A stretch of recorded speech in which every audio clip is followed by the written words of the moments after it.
Hello everyone and welcome back to another video. And today I'm going to be doing my weekly update for the 2024 presidential election. And so if you guys do enjoy the video, please hit that like button, subscribe to the channel, hit that bell so you don't miss another video that I post, and make sure to follow the Twitter in the description down below, as well as joining our Discord server so you can talk to our community there. And without further ado, let's get right into the video. And so pretty much guys, former President Donald Trump is in a very good position to win the next presidential election. If you look at the through the basically the five-way race, matchup as of right now, Donald Trump is ahead by 2.9%. On March 12th, both candidates in 2020 and 2016 were actually both ahead by 6.3%, believe it or not. They were both ahead by 6.3. And so now Trump's ahead by 3 points himself. So that's a 9 point, it's basically almost a 9 point difference from both elections. 2016, Trump was able to win. In 2020, Trump was able to win. And so it's a little like theoretically, if you were to apply an error to this, like 2016, this would have been off by like, well, basically 4 points actually, and this would have been off by like two. So let's say it's off by two. So that means he basically is winning the national popular vote by five. If you were to apply that kind of polling error, he actually wins the popular vote by five, which at that point that'd be crazy. But as of right now, based off of this, basically with all three third party candidates included, we're going to be doing an electoral college map. And as of right now, this is what RCP deems to be the toss-up battleground states. You have Wisconsin, Michigan, Pennsylvania, North Carolina, Georgia, Arizona, Nevada, Minnesota, and Nebraska's second congressional district deemed as toss-up. And so as of right now, we're going to be going over the electoral college map. Of course, you have your safe Republican states. Donald Trump is going to do excellent in these states. Not a problem at all. He's going to do really good here, win all of these by over 15 points, win South Carolina by over 15, win Alaska by over 15. He's going to win Maine's second congressional district by over 15 as well. And he's going to win the state of Iowa by over 15 points. I think, if you look at it in 2020, it's just Trump won it by, about 8 percentage points. But if you look at the state, there are a lot of light pink counties on here. And I think that Trump's going to be able to maximize his turnout in Iowa. And Biden's going to massively fall off here. And Trump is going to probably end up winning the state by anywhere from 15 to 18 points at the end of the day. I think in the safe Democratic states, I think California, Washington, Hawaii, DC, Maryland, Massachusetts, and Vermont must be included. And that's it. Joe Biden only has 97 safe electoral college votes as of right now. He only wins a couple of states by over 15 points this cycle. And so if you start looking at the likely Republican states, you'll see Ohio is the first one. And if you look at the state of Ohio, right, you have the northeastern side of Ohio that has trended to the right with Donald Trump on the ballot. And I think Trump's going to be able to maximize his turnout in these white working class areas up here near the Pennsylvania border. If he's coming really strong with like African American voters in a place like Columbus, he can improve quite a bit. He can improve in Montgomery County as well. He can also improve in Toledo. He can improve over there as well. So I think overall he might actually be able to start outperforming, from his 2020 performance. And I think a lot of these counties, that shifted right are going to continue to shift right. And maybe the suburbs are going to be a problem for him, but I think they might stagnate this cycle. And I think a lot of these red shifts are actually going to continue in the state. And so I do think because of that, he is actually going to win the state by possibly 12 points this cycle, in my opinion. Right now, I have the state of Florida going likely Republican as of right now. I think, if you look at the county map last time, Biden only won Miami-Dade by about basically 7 percentage points. He won Palm Beach by 13. He won Palm Broward by 30, and he barely won Pinellas. He barely won Duval. He won it by like basically 4 points, a little less than four.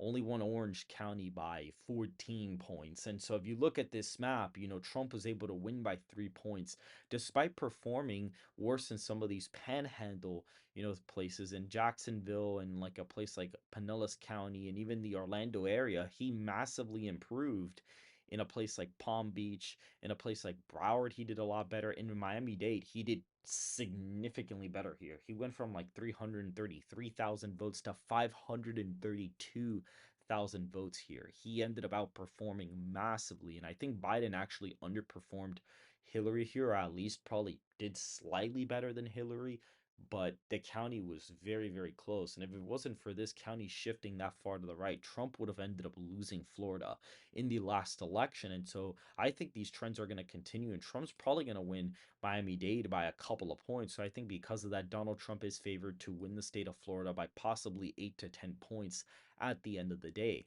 I think in the state of Texas, Donald Trump is also favored to win that state as well. I think in Texas, he is going to, in fact, pull off a, pretty big victory. I think he could possibly win it by, possibly 8 to 10 points. I think he's going to flip some of these border counties. You're definitely looking at Starr County being a target for him. Duval County, he's 100% going to flip that next cycle. He's probably going to look at Willacy County and possibly look at Maverick. A county like Tarrant is gonna for sure flip. Denton, the these are left trending, and left swinging counties. So you could make a case that okay, maybe these go Democrat, but like to be honest, probably not. Maybe Trump improves him here, maybe he doesn't. Dallas, Trump was even able to shift that, or at least Joe Biden was able to do pretty good there last cycle, but a lot of the suburbs did actually stagnate. And even a place like, for example, Houston, that only shifted a point Democrat from 2016. So the state is not as Democrat trending as a lot of people would make it out to be. Yes, the margins have gotten closer. However, I think Donald Trump is still going to be able to win that state by quite a significant amount in 2024. The next thing we're going to be looking at is the likely Democratic states. We're going to be looking at the states of Oregon, Colorado, Illinois, New York, Connecticut, New Jersey, Delaware, and Rhode Island, all going likely for the current president, as well as Maine's first congressional district. I think Colorado is going to get a lot closer. If you look, so a lot of the counties here did shift to the left. However, I think a lot of these are going to stagnate in 2020. Same thing in a state like Illinois. I think in Illinois, Donald Trump's going to be able to continue the growth in some of these southern counties by possibly anywhere from 5 to 15 points. He could shift these. And I think even in Cook County, he actually did 2 points better than he did in 2016. I think he's going to end up doing about 10 to 15 points better in Cook this time. And so I think right now he's probably going to only lose the state by probably like anywhere from 6 to 8 points. And I think New York is another state where Donald Trump actually he did a lot better in the city area. However, I think he's going to continue to move these trends, and I think a lot of these trends are either they're going to go right or they're going to stagnate. And I think because of that, he is actually going to be able to only lose his state by possibly anywhere from 8 to 12 points as of right now. Illinois would be closer than New York, but I think he's still going to be able to do a good job there. I think as of right now for the lean Democratic states, I think New Mexico is lean Democrat. I think New Hampshire is lean Democrat and Virginia is lean Democrat as of right now. Republicans did win the New Jersey's governorship, the Virginia governorship in 2021. However, I don't think it's poised to flip on the presidential ticket yet, even with the Youngkin endorsement. New Hampshire, I think, is just moving far left off a cliff, and I don't think it's going to end up voting for Trump at the end of the day. New Mexico is going to get a lot closer with Hispanic trends. You could even see the state flip if like there's a really high third party vote share, even before a state like Virginia or New Hampshire, for example. So that would be pretty interesting to see overall. But as of right now, I currently have it going lean. And now we are basically here with the battleground states that RCP has, besides Maine at large, because I do have a take about Maine at large. And so we're going to be going state by state here. The first state here is North Carolina. Trump is leading the aggregate by 5.5 percentage points. And if you look at the five-way race, Donald Trump is ahead by 7.7 percentage points. And if you look here, Biden was ahead by 3.4 and Clinton was ahead by 1 on this exact same day. And so I think that Donald Trump is poised to win the state by possibly 7 to 9 points, depending on how great of a night he has, especially if he's winning Florida by 10. See him win North Carolina by even 8 or 9 is not that unrealistic, to be honest. Florida's only like 2 points more Republican than North Carolina. So That's also the thing too, and I think the GOP there has been pretty competent overall. So I do think that's going to be a state that's going to be in a really good position for Donald Trump this cycle. I think the next state we're going to look at is the state of Georgia. Georgia has been a really interesting state for Trump because right now he leads by 5.7 in a head-to-head matchup, and in the five-way race, he's leading by 7.4%, and Republicans got overestimated by 1.3% in 2020. So the fact that he's leading by that much, he could definitely win this by a likely margin, and I actually have him winning it by basically a likely margin. I have him winning it by 6 points.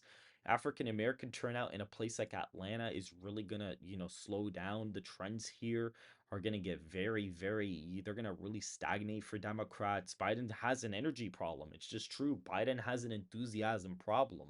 And it's not going to work out in his favor this cycle. And I think Trump's going to be able to shift a lot of these Republican counties a lot more red than before. And so that's what I think is going to end up happening there. And so I do have them winning it by about 6 points as of right now. The next state we're going to be looking at is the state of Arizona, which right now, Arizona looks good for the former president. He's leading by 5.5 in a two-way race. And look at this. In a five-way race, he's leading by 7. And he got underestimated here. So there's even a case to say, okay, he could win it possibly by a likely margin. I currently have him winning it by 3.5 points. I do think that the state will probably replicate his 2016 victory because of the fact that it's such a left trending state. And I'm a little bit more bullish on Trump's chances there now, especially, recently there was a voter registration updates there. Republicans gained like 18,000 votes while Democrats and independents fell down. So Republicans, any little thing helps, and 18,000 votes is more than the margin that the entire state was decided by back then in 2020. So that is pretty incredible. The next state we're going to be looking at is the state of Nevada. If you look at the state of Nevada, Donald Trump has a monstrous lead here of 7.7 points here. And if you do a five-way race, he's ahead by an additional point. So at this point, I would even say he could possibly win this by a likely margin.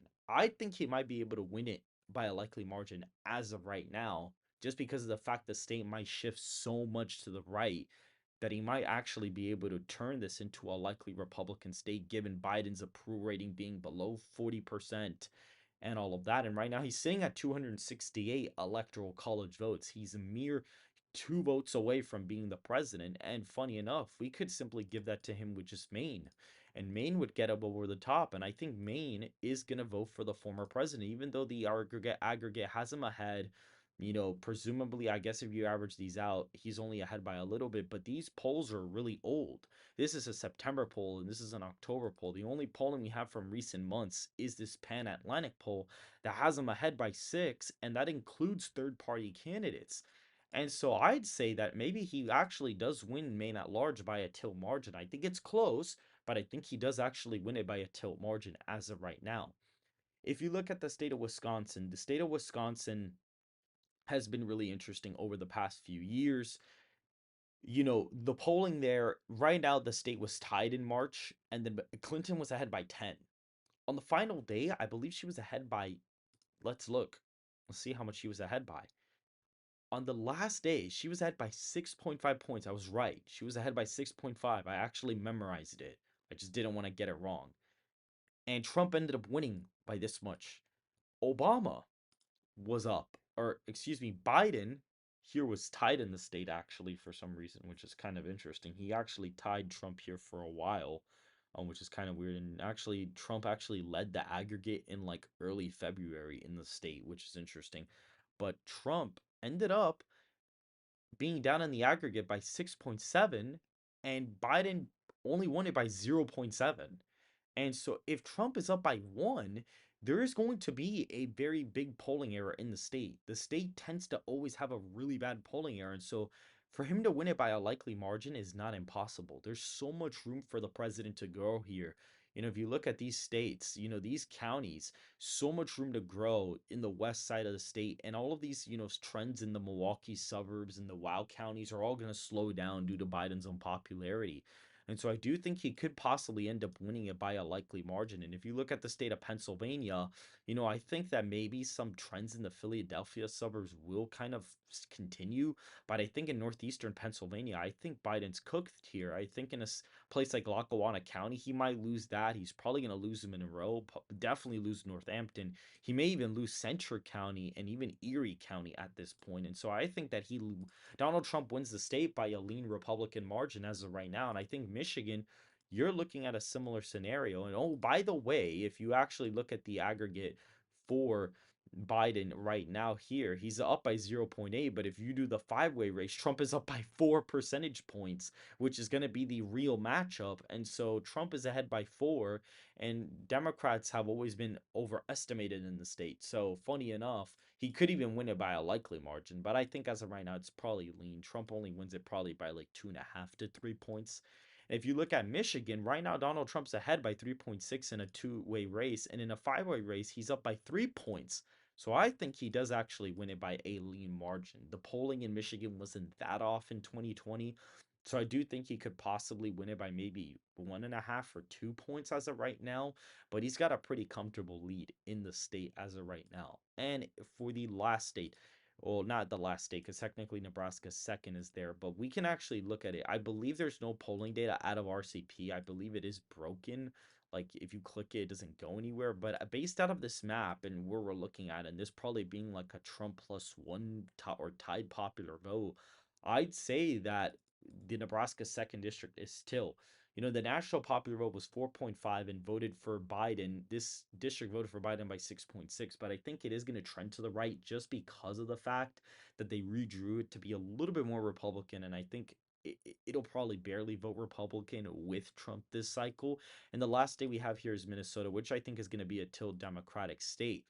Usually when you have high third party turnout, the state is in fact a lot closer. And I think that with getting all those uncommitted votes, in Hennepin County and Razmy County, where Minneapolis is, I think that's going to be really bad for the current president. I think he's probably only going to get like possibly 1.4 million votes in the state, possibly 1.5.